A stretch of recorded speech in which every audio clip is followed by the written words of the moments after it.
Nick, thank you so much for joining us on the Housing Collective podcast. It's great to see you today. For the listeners, could you give us a brief introduction to yourself and your organisation? Yeah, sure. And great to be here. So thanks for inviting me, Tom. So I'm Nick Atkin. I'm Chief Exec at Yorkshire Housing. Blagged my way into this role a few years ago. And Yorkshire Housing does what it says on the tin. It provides homes across all of God's own country of Yorkshire. So we've got about 20,000 homes, and we have an ambition to build about 8,000 new homes. Why not at the time of a housing crisis? Fantastic. Thank you, Nick. Talk to us about, you talked there that you've obviously been there quite a few years now, actually, which I didn't realise. 5 years this month, I'm right in saying. Is that right? 5 years, I know. Yeah, it's gone by in the blink of an eye. And it wasn't, the irony of being appointed on the 1st of April wasn't lost on me either. There's no jokes, Tom, you can't say about that. That hasn't already been made. can't say. It's too early in the morning as well to do that. So talk to me about that journey. Talk to me about the journey of becoming Chief Executive of Yorkshire Housing. Yeah, so it's my dream job, really. I always wanted to go to an organisation that was really up for change and also had the scale to be able to do some of the things that I wanted to do. So genuinely, Yorkshire Housing has been my dream role. It's not to say it hasn't been without the odd challenge or two. It was Yorkshire by name and Yorkshire by nature. It was run pretty lean and mean, emaciated in some areas, and so we had to do a bit of a rebuild job around particularly some of the core support services around finance and people and culture. And IT. So there was a bit of underpinning, if you look at it housing terms. It was a bit of underpinning of the house, but the general sort of model of what was there was really sound. So I had a sound platform on which to build. So started in April 2019, and then obviously about 11 months later, a global pandemic hit. That was just after we'd also had an IDA, which had downgraded us. So in my first 12 months, I had a once-in-a-100-year global pandemic and a regulatory downgrade. So it was a bit of a baptism of fire, I think, those early days. But I think, and it's sort of well documented elsewhere, but the pandemic was really, certainly from a Yorkshire Housing perspective, it supercharged some of the plans that we had in place to move forward. And you fast forward to where we are now, where, we are really helping to support devolution across 3 fronts in Yorkshire and Humber, so York and North Yorkshire, West Yorkshire and South Yorkshire. So very much more in control of some of our own destiny and some of our future. So it's a really, really exciting time. We're just about to launch our new operating platform, Salesforce. And that really is the foundation upon which we'll then deliver the truly transformational approach to services that's outlined in our business strategy. In other words, we're going to switch our service model from being reactive to being preemptive. Other than that, it's been a quiet 5 years. So it's been a doddle, really, hasn't it? So it's and we'll pick up on a couple of those things later on in the conversation, but I'm really keen also for the listeners to understand a bit about your career and your journey to get to there as well. So you've been a chief executive since 2005 from your days back at Holton Housing. So during that time of being a chief executive, what have been some of the biggest learns during that part of being a chief executive? Oh, blimey. What have I learned? Well, I suppose I still can't get over the fact that I've got this job. I mean, like many people, I suffer from imposter syndrome. So, I do sort of sometimes look in the mirror when I'm having a shave in the morning and not only think, God, who's the old guy now looking at me, but also just think, it's today the day I get found out. And I think quite a lot of people do suffer from that. And I know you've covered that before as well on your podcast series. But I just, for me, it's about, I think you can't ever underestimate just how much people take from your body language and from your tone and also from what you say. So for me, it's about being calm. People look for whoever's leading the business to be calm, even if like the proverbial swan, underneath you're sort of wearing it a million miles an hour. People look for that calmness and assurance. And I think the second thing I've learned is just people like you just to be honest. Even if you're telling them bad news, they'd rather you were authentic and just tell it simple. None of the corporate nonsense that we do sometimes get sucked into talking. And I suppose we've played on our Yorkshire roots with that. Yorkshire folk do tell it how it is, and I can say that I'm a Donny lad myself. So, it is about just straight talking and not messing about. And then thirdly, I think people want to know what the future looks like, and they don't want big lengthy strategies and documents. They don't want loads of words. The job of a leader really is to paint that picture of what the future will look like and the journey that's ahead. So they're probably the bits I've taken away. And I think the biggest shock was when I first got a chief exec role, was just that understanding that there's nobody else. In all your other roles, you always sort of, bounce ideas off your line manager. There's nobody else around, and it's just you, and you're sort of like going, wow, this is really hard. And that taught me that I needed to surround myself with really talented people who are much, much better at what they do than I could ever be, but also have a really strong level of trust in that relationship at exec level, but also at board level as well. And I think they are the two key factors that have underpinned our success today. Yeah, that's really useful to know. And also, on top of that, Nick, it can be, this probably leads on quite nicely to the question I want to ask you now, is around kind of, it can be a quite lonely job at the top. So it's kind of, how do you kind of also broaden your network? And bear with me on this question, because I didn't realise how heavily you were involved in so many non-executive pieces. So you've obviously been heavily involved in non-executive work during that time of Halton and Yorkshire. So that's from being a board member at Hacked, non-exec on NHS boards, to recently being appointed the chair of the York and North Yorkshire Housing Partnership, as well as being the vice chair of the South and West Yorkshire Housing Partnership. So talk to me about, probably twofold really, Nick, to this question, is kind of talk to me about how that's helped your career as chief executive, and secondly, how do you fit it all in? Well, you're very kind, because my wife just says, why are you sticking your beak in that as well? I think I encourage anybody, particularly at exec level, so all of my exec team, I encourage them to have a non-exec role, because I think it's absolutely key to understanding and looking at things from both sides of the table. I think it helps you communicate what's happening and some of the things that you want a decision on much clearer.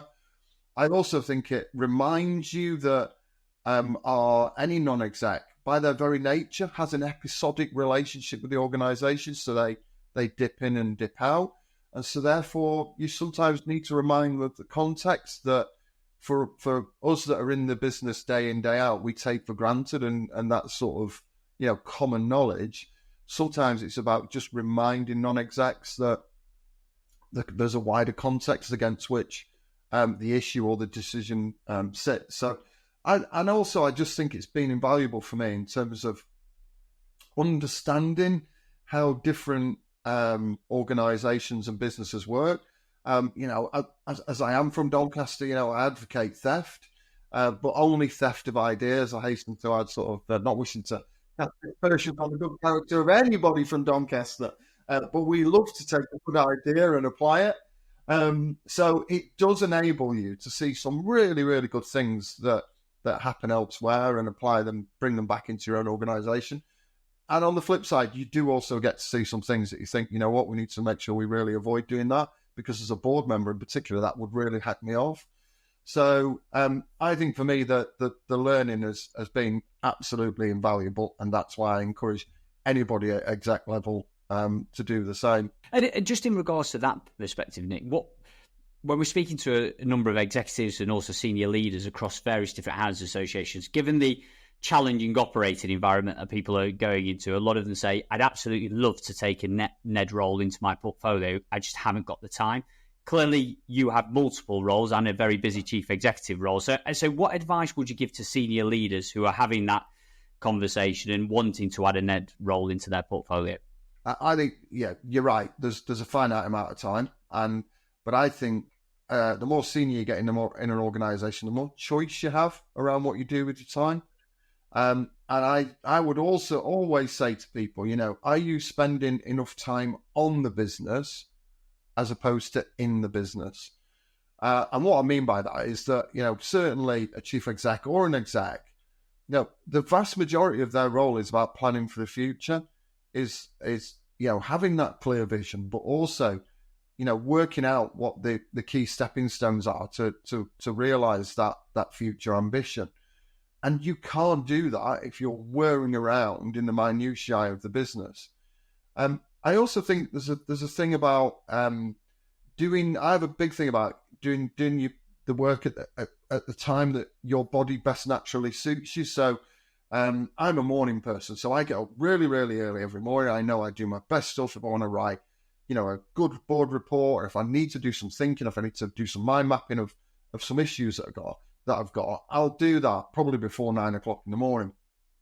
I also think that there's a need to have a really healthy break. So, I make a point of always trying to walk my dog at some point in the day. I think just getting away from stuff doesn't stop me thinking about things. In fact, if anything, I see things in a better light.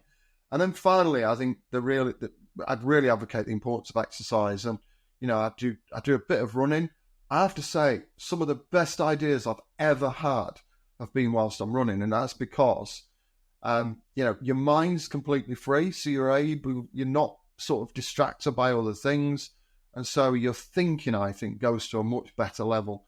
So I think people have just got to find what works best for them, rather than thinking that the sign of being a good leader or a good exec is that you work 12 hours a day sat at a screen or in a meeting room.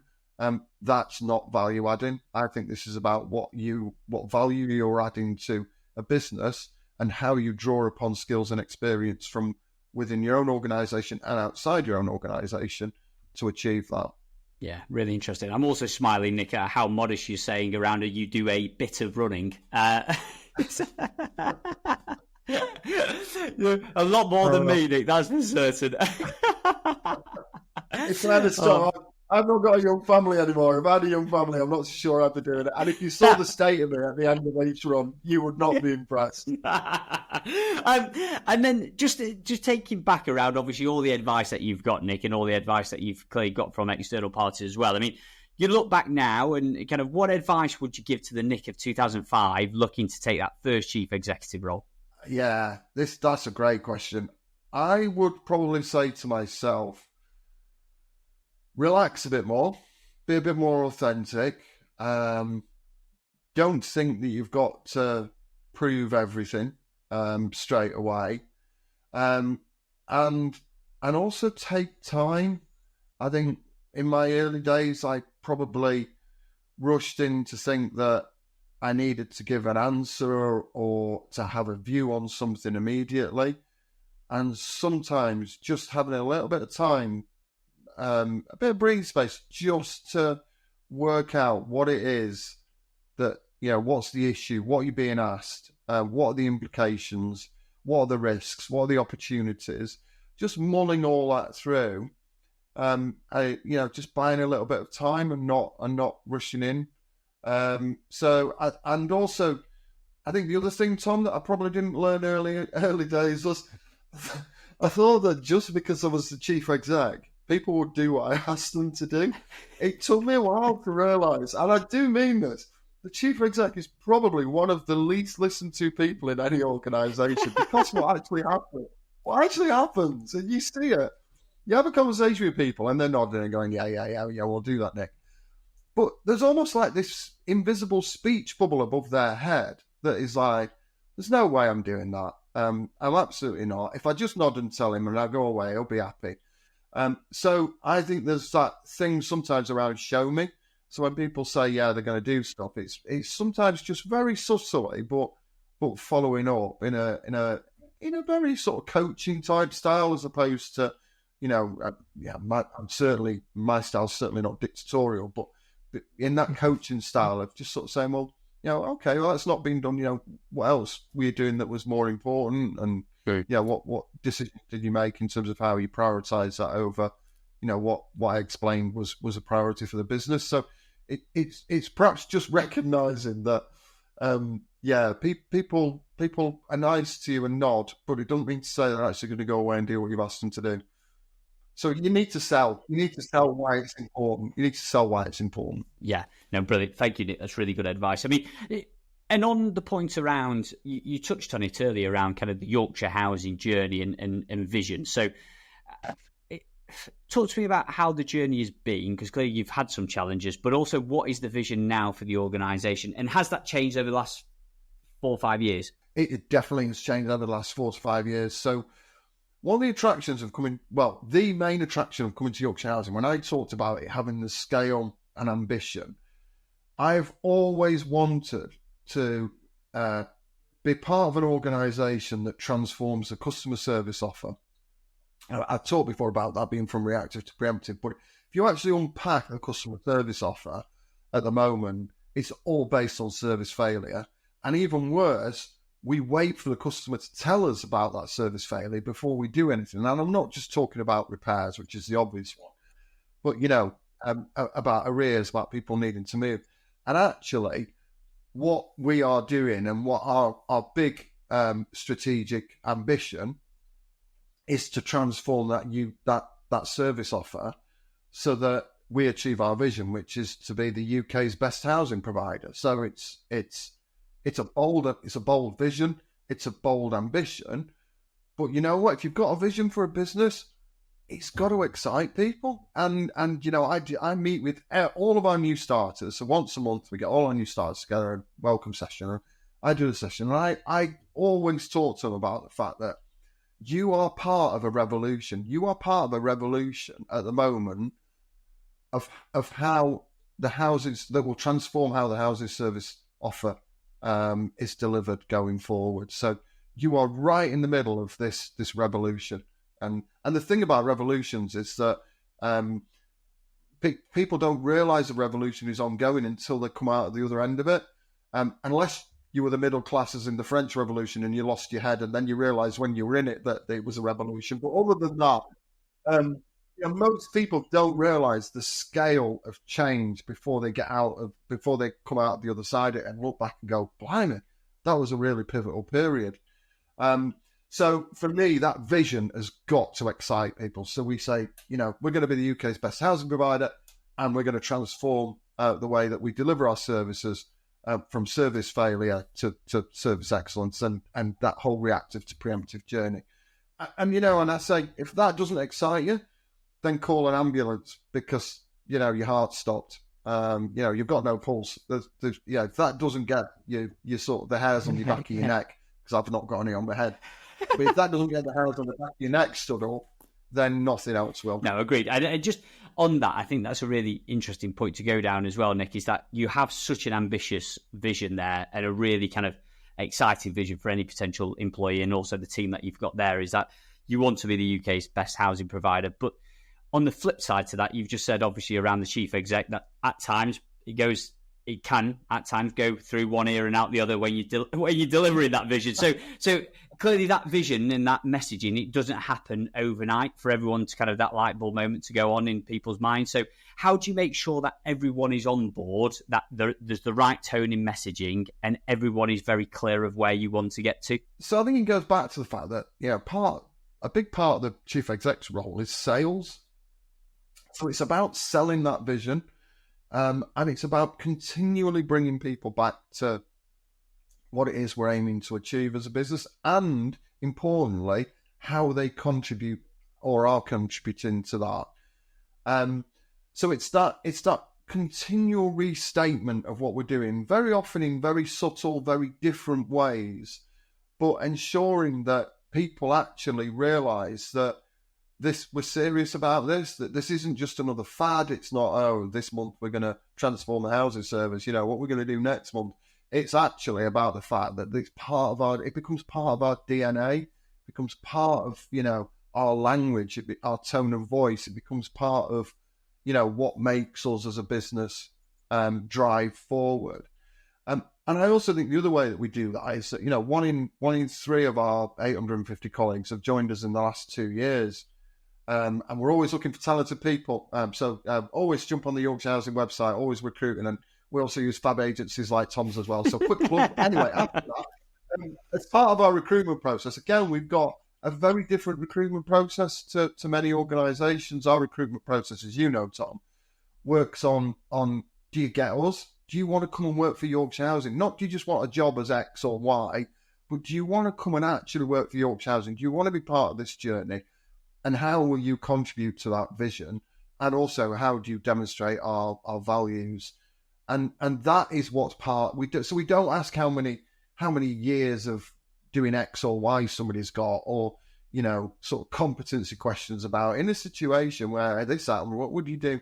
We don't do any of that. We just talk about you as a person and how you fit in our business and what you'll bring and what you'll contribute to that vision. So really, from the recruitment, from the point that people join, as well as for those colleagues who are getting it day in, day out, who are already with us, you are understanding that's what this organisation is striving to achieve. It's really interesting, Nick, because also kind of, and we're going to talk about a few different things as well, as where you are challenging the status quo, but even speaking from a personal experience of working with yourselves, you do want to always challenge the status quo from what a normal recruitment campaign would look like, which is great. I mean, with that being said, you've obviously you look outside, it's such a challenging operating environment at the moment in the sector. It is hard work. It's probably the most challenging, people have said, it's ever been. So how do you make sure that you continue to have that burning desire to challenge the status quo when it's quite easy to go back into kind of, let's just get the day job done because it's so hard? For me, that is an integral part of being a good leader. We're all, I always describe it as we're all key holders. So we're all given the keys to the organisation for a period of time, but then at some point we hand those keys on to somebody else to take it on further. But your job is always to leave the organisation in a better place than where the keys were handed over to you, and that's been the same for my predecessor, and that'll be the same for whoever comes after me. So my view of that is that if you haven't got that burning desire, then if I'm being blunt, you're in the wrong job. And you need to go and find somewhere that will give you that burning desire. Because as a leader, if you've not got a burning desire, then that will show. Going back to what I said before about how people read your body language, if you're not excited, if you're not like the Duracell bunny, sort of jumping up and down when you're talking about the vision, if you've not got that excitement, if you've not got that drive in your voice, in the way that you communicate, in the way you talk about it, day in, day out, even when you're feeling a bit crap, then people won't buy in. People will realise, actually, it's just all a smoke screen. So, great phrase by one of my colleagues last year, which really stuck with me. Because I have a big thing about, you should your best waking hours should, you spend your best waking hours at work, so you should really, really enjoy it. And if you don't enjoy it, you need to go and find your happiness somewhere else. And a colleague said to me, I don't understand people who come to work who are miserable.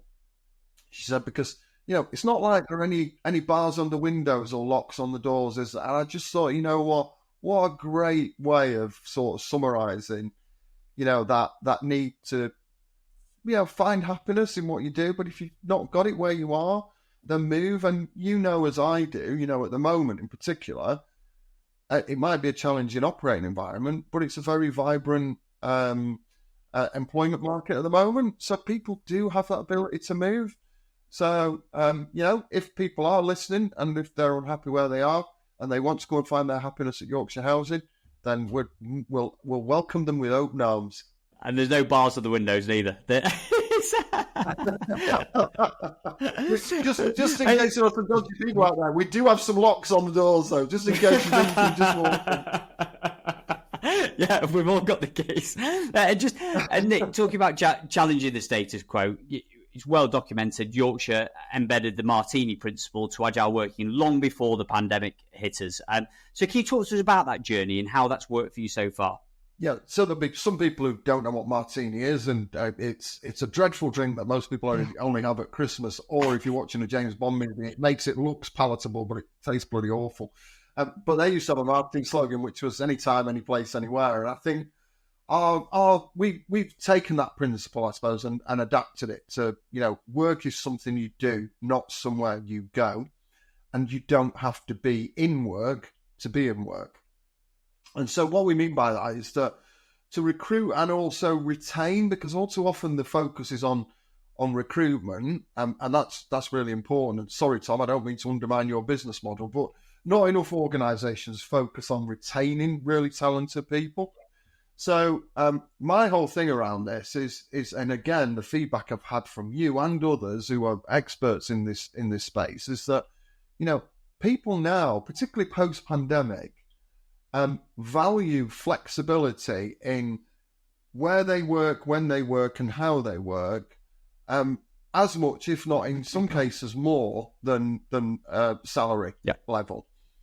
So our whole approach is around how do we recruit and retain really talented people. So we have very little workspace, and we have a fully agile workforce, and that's enabled us to attract people from all over the UK. We've got people in Edinburgh, we've got people in Norfolk, we've got people in London.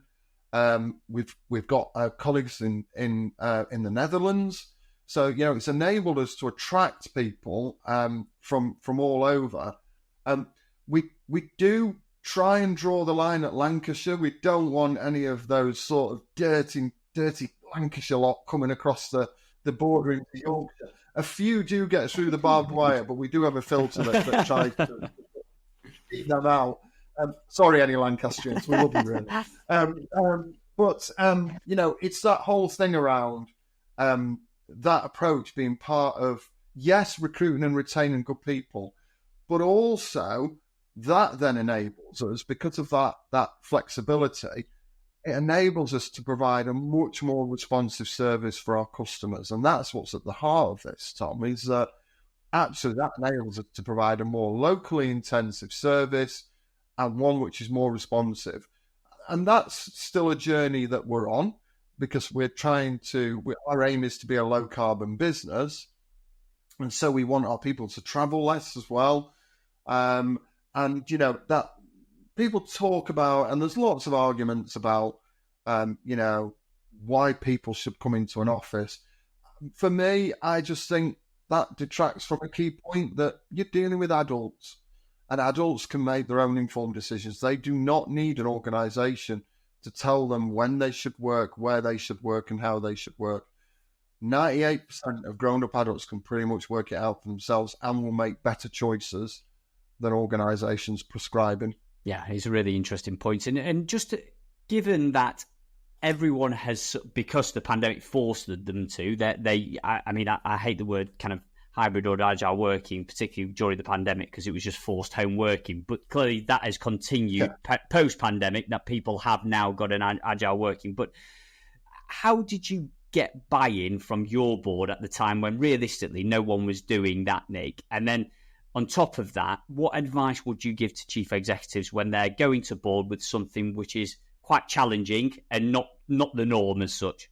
I mean, credit to the board, because they did support this, but in fairness, they didn't need much convincing. I think they could see that the business case for this, was very clear, in that, we didn't need huge swathes of office space. That and when you start to do things like, list out what the cost per desk was in our pre-COVID type workspace, and also talk about how often that's occupied, so for the finance people on a board, that very, very quickly makes the case. They're like, wow, right, okay, well, we definitely need to change that. But I think it's that wider thing around, sort of saying that post-pandemic, the world has changed. And yes, some things have drifted back. But people's expectations now are very different. They have seen what's possible. They have been brought out of the darkness into the light and have basically seen that it doesn't have to be the way that it was before the pandemic hit. And, it's really interesting because the 9 to 5 as a concept, I love all this, so you're going to have to stop me because I'll talk forever on this, Tom. But the 9 to 5 as a concept was only invented in 1926, and it was invented by Henry Ford, who wanted to produce cars in a more cost-effective way. So by having a time that he knew he could control all his workforce and increase the productivity of that production line, that's what drove the 9 to 5. And my sort of comment to the board was, we don't make cars. We're not a manufacturer. We provide services, and our customers expect services outside a 9 to 5 framework. So how are we going to deliver that in a post-pandemic world? So the board are less. We're relatively straight. They got this. They were seeing it themselves anyway. So in many cases, I think just sometimes giving a non-housing sector view of life enables them to then say, okay, yeah, I see that and can apply it. In terms of, I'd never give advice to anybody. I think my comment to chief execs will be, I think you need sometimes to, and it's hard, but I think you need to look really inside yourself and saying, what is really driving you to think that or want something to happen? And, it's a generational thing. So I think there are some leaders who still cling on to the presenteeism style of management and justify that by saying we're bringing people together because it helps younger members of the workforce learn and develop. We're bringing people together because otherwise nobody would see each other and there's no sense of community. I have to say, I'm not so sure the evidence backs that up. I think when you treat people like grown-up adults, what generally tends to happen is that people still do come together. It's just that they choose when, where, and how they come together. And more importantly, they value that time together. So it's much more productive. It energizes and it nourishes their need for that sort of team or individual environment. And it's no different for me. I probably spend 2 days a week in one of our workspaces, and I love that. I value the time with people much more than I would if I was forced in on a Tuesday or a Thursday because somebody had told me I had to do that. So, I think it's hard, but I would say people just all need to take a good long hard look and go, why is it you're really, really doing this? Or what is the evidence upon which you're making that assumption? And how do you, just in regards to culture is so important, and you can't touch culture. You can't, you have to kind of feel it in a way. I mean, just talk to us about how you are able to constantly evolve and develop your culture in a really agile way. I think you have to recognise that people's expectations of leaders have shifted, and there is a need to be more authentic and also communicate in a variety of different ways. So, I do podcasts, nowhere near as good as yours, but I do podcasts. I do video clips. We have an internal comms network called Central. I'll post video clips on there. I'll comment on stuff. I'll share stuff that I'm doing. I'll share, pics of stuff. And I think there's a whole thing about, continue. I write a blog once a month in the business. I meet with our diversity leads individually on a sort of 2 monthly basis. So I think there's lots and lots of different ways that you do it. There's no one thing that you can do that changes the culture. But I do think it's a bit like a jigsaw puzzle. There's loads and loads of small things that you do that cumulatively add up and give you the picture. I also think that the culture has to be real. So if you say you're going to do something, you've got to do it. If you say you're going to stop doing stuff, you've got to stop doing it. And also your leadership team also have to walk the talk and And I think, that's something that can be tricky. And I think for me, when I talk about, recruiting the very best people, my job is to surround myself with people who are much, much more talented than I ever can hope to be, but who also get the journey. And that goes back to that recruitment process. So certainly when I'm recruiting senior leaders in the business, I spend a lot of time sat with them outside any formal interview process, normally somewhere like Cafe Nero, just talking to them about what drives them, what motivates them, what are their core values, and do they really, really align with what we're trying to do as a business? That's really interesting, because I was going to ask you the question in regards to kind of, you've said this at the beginning of the podcast as well, is that you're only as good as the people around you, and so that DNA of your executive in particular is so important. So just in regards to there, you look at those key traits, but you've obviously worked with a number of executive teams now. What skill set and what kind of traits, in your opinion, works best? That's great. I think ultimately within your exec team, you've got to try and get to a point, and it is hard because by their very nature, people who are working at exec level usually are quite ambitious. But you've got to be clear that there's none of that sort of nonsense that can happen when people feel like they're vying for the next role. So I think it's about just having a really open and honest and trusting relationship, and being clear what the ground rules are on that, and that also means that you can be challenging of each other as well. So it's not all about being nice and smiley and sort of happy clappy. It is also when things are tricky, being able to really sort of push each other and sort of say, well, actually, is that really right? Could we be doing more? And my exec team push me as much as I push them, which is great, and I need that. I recognise I need that. But I think in terms of what you're looking for in people is just that they get it, they get the journey, they get it, and they're as excited about it as you are, and they want to achieve that, and they're driven and they're motivated. Yeah, but going back to what we said before, they also walk the talk in terms of the behaviours and the culture.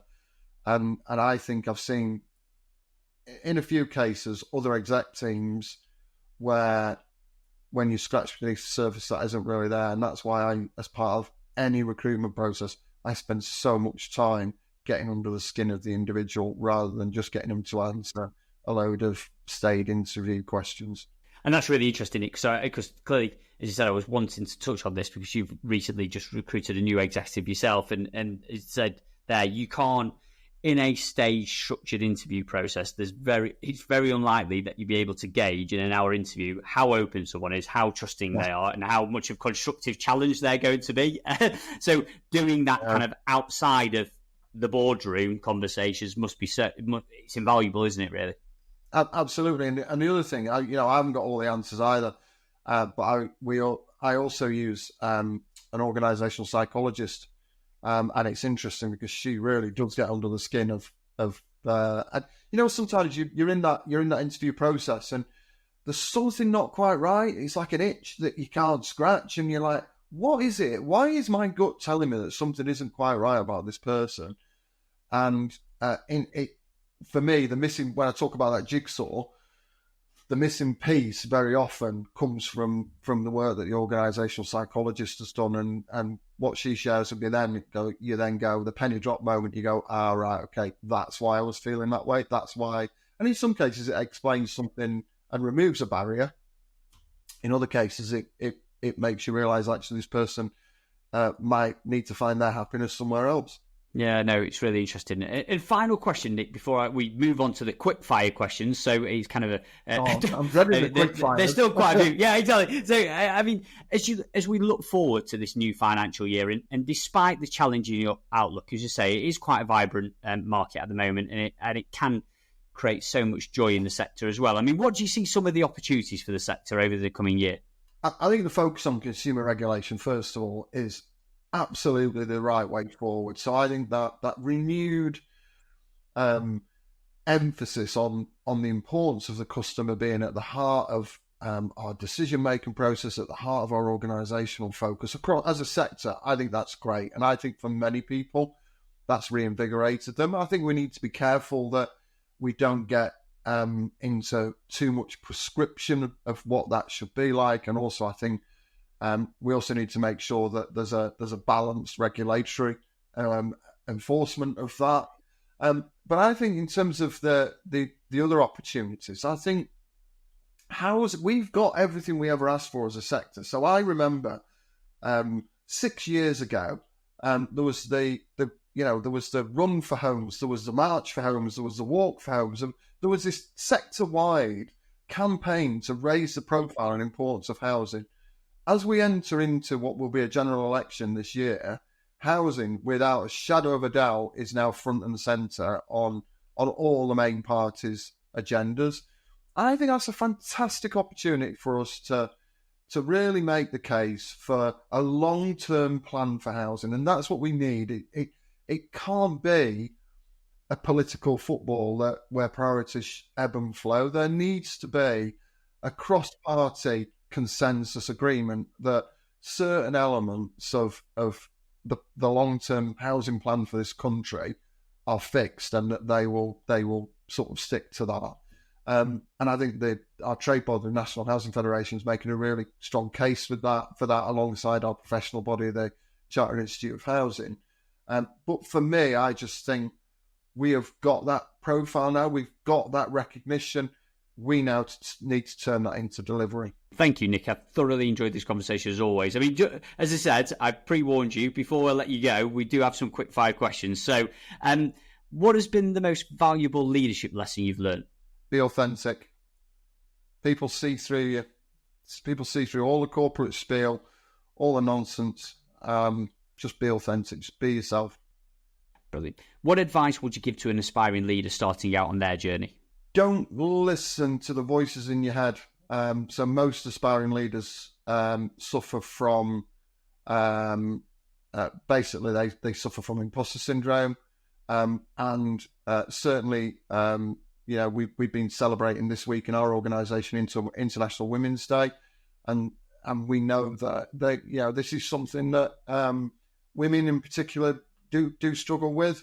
But you're not on your own. I struggle with it as well. So it's not just a gender issue. But I would say that, to anybody who's an aspiring leader, but particularly, for women out there, I think, we need more women leaders in this sector. And I have to say that some of the most inspirational, some of the best leaders I've ever worked for have been women. Yeah, no, completely agree. I mean, and what do you believe to be the key leadership qualities required in today's world? I think, going back to what I said before, at the risk of being boring, but I think authentic is an underrated quality.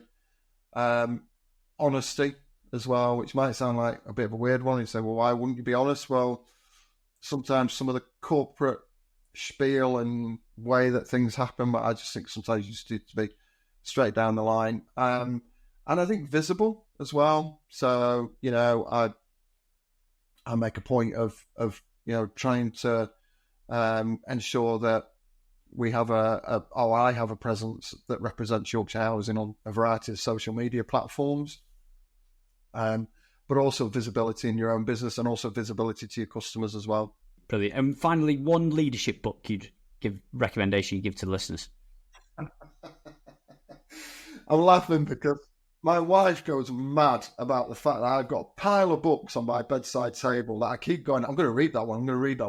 However, the one I have read, and the one that has really, really helped shape me more than any, is Sumo by Paul McGee. So it's Shut Up, Move On, it's called. It sounds a bit aggressive, but it's not. And I actually had the pleasure of inviting Paul back, because he previously spoke at an all-staff conference back in 2007, and I got him back to Yorkshire Housing's all-colleague conference last year, and he was phenomenal. That book, more than any other, has really helped shape my thinking as a leader. That is brilliant. Thank you so much. I'm smiling, Nick, because clearly my book, my side table has got a number of books that clearly won't be won't be read anytime soon as well, mate. So I can I can completely empathise with that. So it's so lovely to see you, Nick. Thank you so much for joining us on the Housing Collective podcast, and I look forward to seeing you soon as well.